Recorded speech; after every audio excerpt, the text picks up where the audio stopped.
power on. Captain Power and the soldiers of the future. Captain Power brought interactive sci-fi chaos to 1987 before disappearing after one brutal season. Darker and riskier than any Saturday cartoon, it even killed its hero. Today, you're getting 10 shocking facts about the show that pushed TV far beyond its era.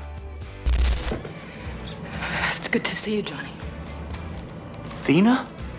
What? Number 10. Your TV could kill you. Ever had a toy that literally fought back? The Captain Power XT7 jet wasn't just a hunk of plastic sitting on your shelf. It was your weapon in an actual battle. Point it at the light signals flashing on your TV screen during the show, and you'd score hits against Lord Dredd's Bio-Dread forces in real time. The toy would rack up points every time you nailed a target, but miss too many times, and the Bio-Dreads would return fire and nail you right back.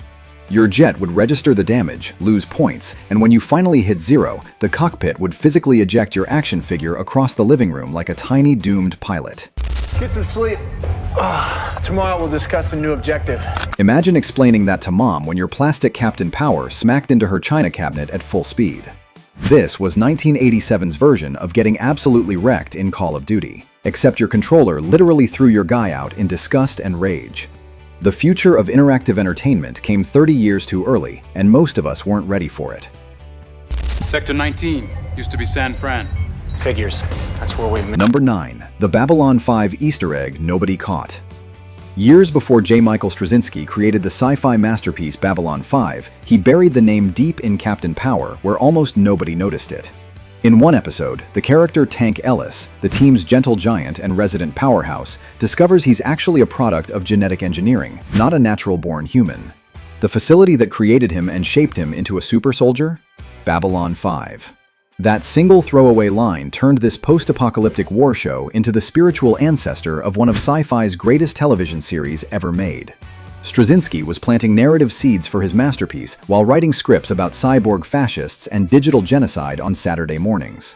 Tank's origin story was essentially a time capsule message to the future, a breadcrumb trail to something bigger. Who knew a show about fighting evil robots with interactive toy jets would secretly launch a space opera dynasty that defined 90s television? Welcome back to the real world. Number 8. Pilot, the character who defected from the Hitler Youth. Corporal Jennifer Pilot Chase wasn't just another tough female soldier with a cool nickname. She had the darkest backstory on the entire team, bar none. Before joining Captain Power's resistance, she'd been indoctrinated into the Bio-Dread Youth, Lord Dredd's twisted program that brainwashed human children to serve the machine empire as collaborators. Again, power keeps me from my destiny, from my future. He must be stopped. The show's writers weren't being subtle about the historical parallels to fascist regimes, and parents groups across the country absolutely lost their minds. Here was a kids' show openly addressing collaboration with evil, propaganda, brainwashing, and the tragedy of stolen childhoods in a totalitarian system. Pilot carried that guilt with her every single episode, never fully trusting herself or believing she deserved redemption. She and Captain Power had clear romantic chemistry too, an unresolved attraction that added serious tension to every mission they flew together. The writers had big plans to explore that relationship further in Season 2, but Pilot never got that chance. Her story ended in fire. You take a direct hit? He got a message. From what planet? What's the origin of that transmission? Number 7. The power suit was real.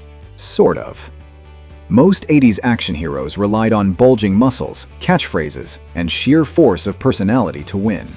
Captain Power strapped on an actual exoskeleton with working electronics. The power suit transformed him into what the show called a one-man attack force, complete with a chest energy shield that physically lit up when activated on camera. The prop department built functioning suits with practical lights and effects. No CGI required, all done with electronics and clever engineering. Power would call out his activation code, and the suit would flare to life with energy, giving him enhanced strength to throw down with Bio-Dread shock troops in brutal hand-to-hand combat. Think Iron Man, but grittier, more grounded, and a full 15 years earlier than the MCU.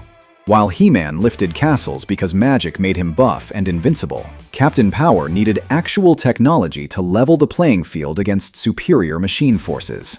The suit wasn't just a costume, it became a symbol of humanity's last desperate hope against the machines. Without it, he was just another human waiting to be digitized.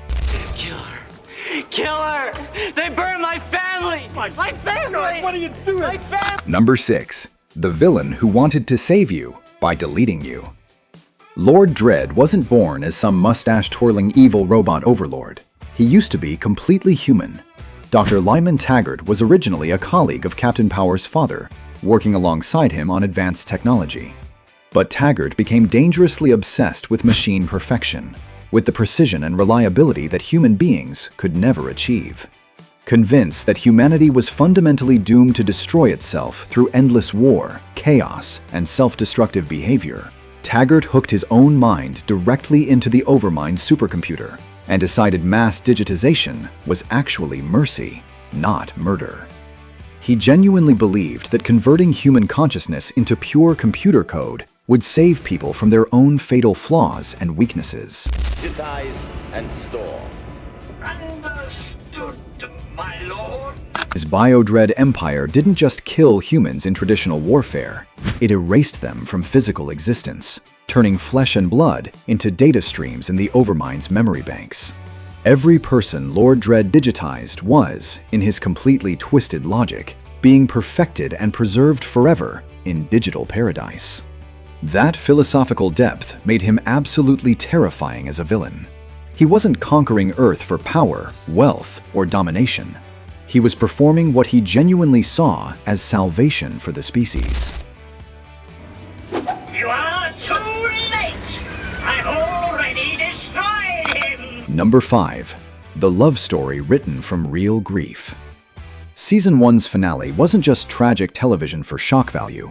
It was J. Michael Straczynski processing genuine personal trauma directly on screen. When Pilot sacrifices herself in that final episode, every word of dialogue came from a devastating real place in the writer's life. Straczynski later revealed he'd been unable to stop a close friend from taking her own life. And that helplessness and guilt bled directly into Captain Power's desperate attempts as Pilot makes her final choice. She dies partly of her own volition, making a conscious decision, and Power can't save her no matter what he does or says. For a show ostensibly built around laser fights, robot armies, and toy sales, that moment hit with brutal emotional honesty that caught everyone off guard.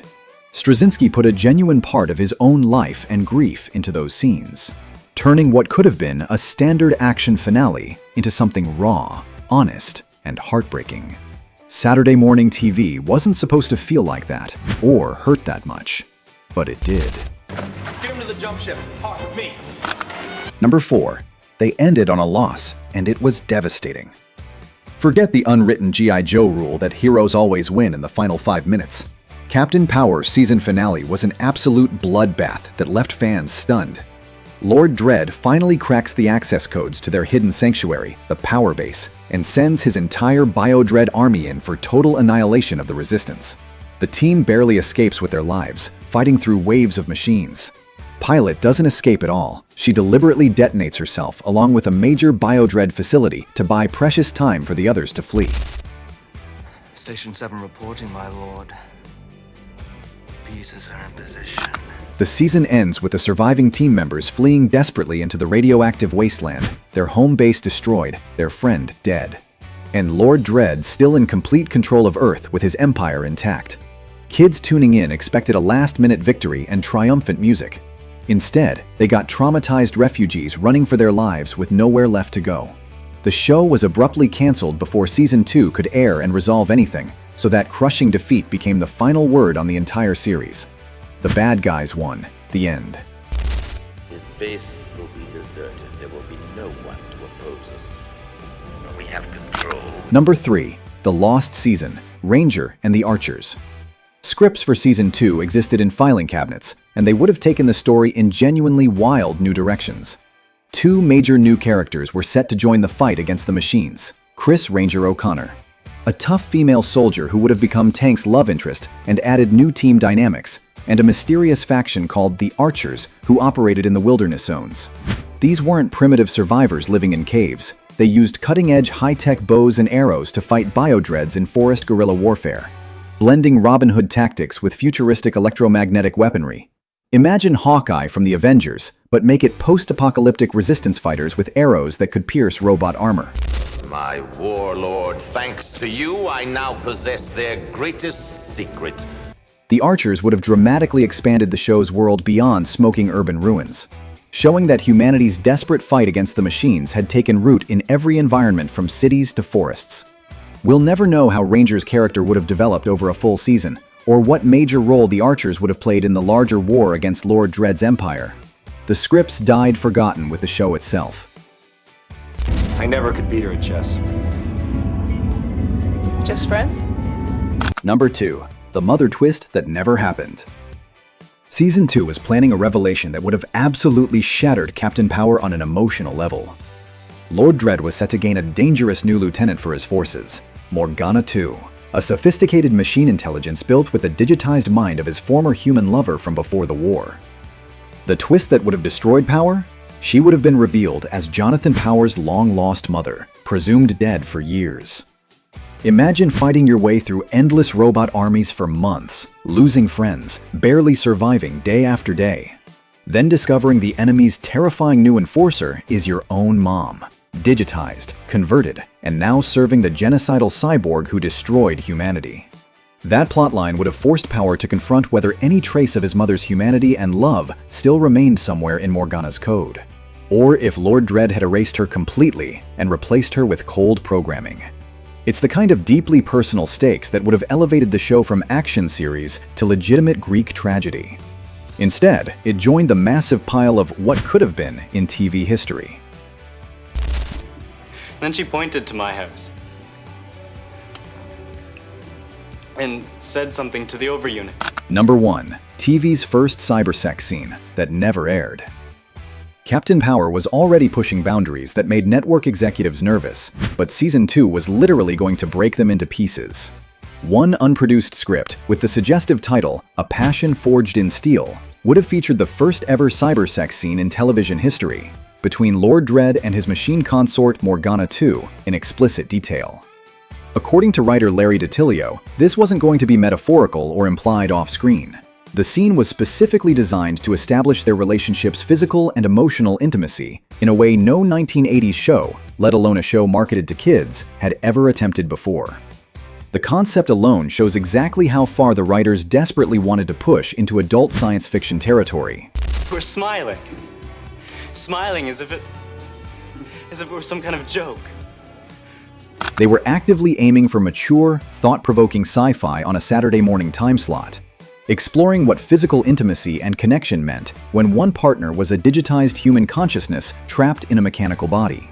Network standards and practices would have had a complete meltdown trying to approve it. We never got to see if they could have actually pulled it off without getting immediately canceled. Showtime, lady.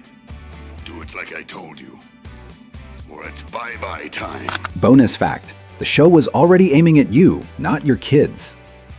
Here's the real secret nobody talks about. Captain Power was never truly designed for children in the first place. The writers and creators knew their actual target audience was the teenagers and young adults who'd grown up watching Star Wars and desperately wanted something significantly darker and more mature. The interactive toy was essentially a Trojan horse, a clever marketing strategy to get the show greenlit by selling it to networks and sponsors as a kids' product with built-in toy sales. But the actual stories they were telling? Fascism, genocide, suicide, unresolved romantic love, and the deep philosophical question of whether humanity even deserves to survive its own self-destructive nature. That's absolutely not Transformers or G.I. Joe material for 8-year-olds. Name's Casco. Came out of the same place I did. Genetically engineered. A freak like you. The show respected its audience enough to go genuinely dark and stay there without apology. It trusted you could handle Pilot's devastating death, Lord Dredd's twisted mercy philosophy, and an ending where the heroes lose absolutely everything they fought for. That's precisely why it still hits emotionally decades later for those who remember.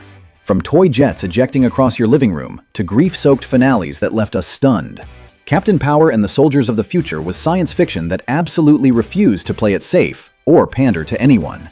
Until next time, and remember, power on, stay human, and keep fighting. The machines haven't won yet.